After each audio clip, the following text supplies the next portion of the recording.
በጅማ ዞን ከዓመታት በፊት የተተከሉ የአፕል ችግኞች አሁን ላይ ምርት እየሰጡ ይገኛል። በዞኑ ኦሞ ቤየም ወረዳ በአፕል ልማት ላይ የተሰማሩ አርሶ አደሮች ዘርፉ አዲስ መሆኑ ጥርጣሬ ፈጥሮባቸው እንደነበር ይናገራሉ።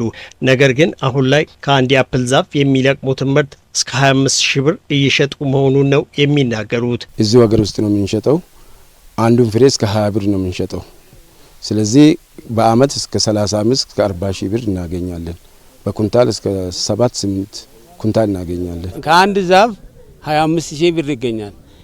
ወደ ጅማ አዲስ አበባ ብንወስድ ደግሞ ከዛ በላይ በእጥፍ ይበልጣል።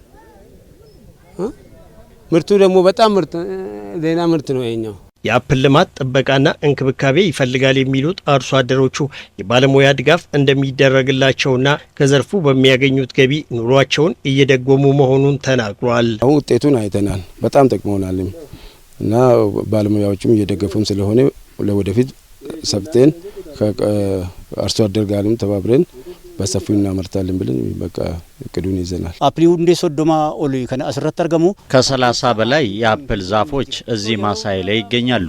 ሁሉም የሰብል ምርቶች ከተሰበሰቡ በኋላ ነው አፕል የሚደርሰው። ከዚህ በማገኘው ገቢ ኑሮዬን እደጉማለሁ፣ ልጆቼንም አስተምሬ ግብርም እከፍላለሁ።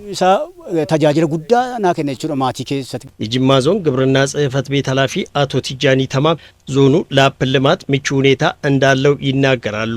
ከዚሁ በመነሳት ከ200 ሄክታር በላይ መሬት ላይ አፕል እየለማ መሆኑን ገልጿል። የአፕል ምርት በስፋት ለማምረት ስፔሻሊ በ12 ወረዳዎች ለአፕል ምርት የሚመች የአየር ሁኔታ ስላለው እዚህ ላይ ትኩረትም ሰጥተን እየሰራን ነው ያለነው።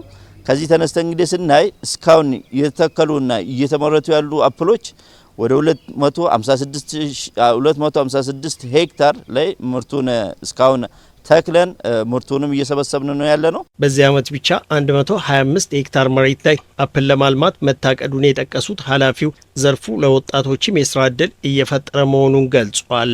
የአርሶ አደሩን የወጣት ተጠቃሚነትን ለማረጋገጥ የተለያዩ ስራዎችን እየሰራን ነው ያለነው። ከዚህ ተነስተን እንግዲህ ወደ 4600 አርሶ አደሮች ከዚህ ከአፕል ምርት ጥቅምን ማግኘት ጀምረዋል።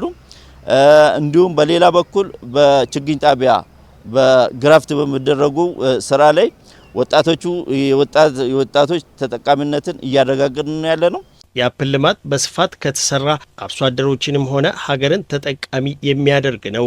ይህ እንዲሆን ደግሞ ዘርፉ የባለድርሻ አካላትን ትኩረት ይፈልጋል። እንደ ችግር እንግዲህ በአፕል ምርት ላይ እንደ ዞናችን ያየነው ነገር በስፋት ቢኖርም ክላስተር በማድረግ ላይ ትንሽ የሚቀረንና የባለሙያ እገዛ ላይም ትኩረት አድርገን ብንሰራ ከዚህ በላይ የምንፈልገው ምርት እናገኛለን ብለን ነው የምንጠብቀው።